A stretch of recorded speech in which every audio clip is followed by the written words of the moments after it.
আল্লাহ তাআলা বলেন, তোমরা কি লক্ষ্য করো না আকাশমণ্ডলী ও পৃথিবীতে যা কিছু আছে সবই তোমাদের জন্য নিয়োজিত?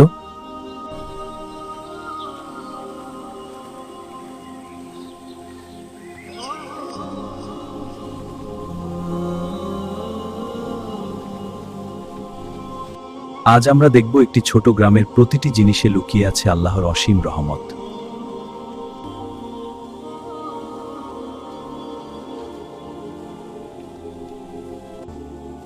দেখো বাবা, এই সূর্যটা কেমন সুন্দরভাবে উঠছে। এটা কার কুদরত জানো? জি বাবা, এগুলো সব আল্লাহর কুদরত। পুত্র আমার, তুমি ঠিক বলেছ।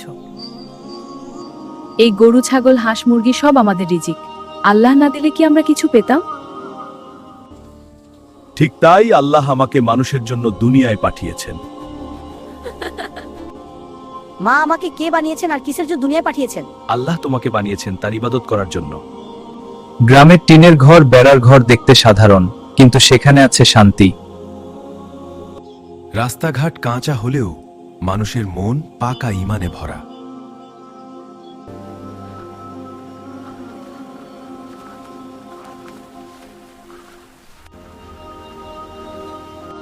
এই খালবিলের পানি না থাকলে ফসল হতো না, এই আকাশ না থাকলে বৃষ্টি আসতো না, এই পাখির ডাক না থাকলে সকাল হতো এত সুন্দর হতো না। কোরআনে আল্লাহ বলেন, তিনি আকাশ থেকে পানি বর্ষণ করেন, ফলে মৃত জমিন জীবিত হয়ে ওঠে।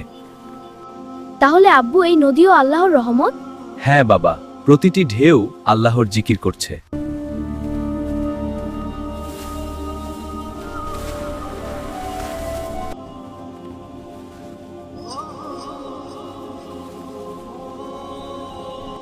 এখানে মানুষ একে অপরের জন্য দোয়া করে, কেউ অসুস্থ হলে পুরো গ্রাম পাশে দাঁড়ায়। এটাই ইসলাম, প্রতিবেশী ভাইয়ের জন্য ভালোবাসা। আল্লাহ আপনাদের উত্তম প্রতিদান দিন। এই নিন একটু খাবার।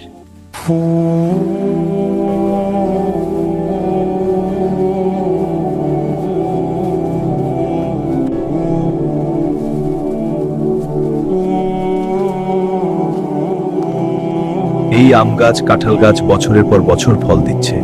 কে দিল এই জীবন? কে দিল এই শক্তি? আল্লাহ ছাড়া আর কেউ নেই। আকাশ লাল হয়ে যাচ্ছে। কে দিল এই জীবন? পাখিরা বাসায় ফিরছে। প্রতিটি প্রাণী দিনের শেষে আল্লাহর ইবাদতে ফিরে যায়। কে দিল এই জীবন?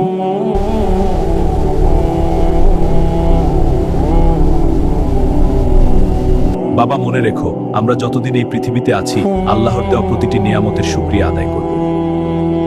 আমি বড় হয়ে আল্লাহর পথে চলব। আমরা যেন এই সুন্দর প্রকৃতির মতোই পবিত্র থাকতে পারি। এই ছোট গ্রাম, এই গাছপালা, গরু, ছাগল, খাল, বিল, আকাশ সবই আল্লাহর সৃষ্টি। আমরা কি কখনো ভেবে দেখেছি কত নিয়ামত ঘিরে আছে আমাদের?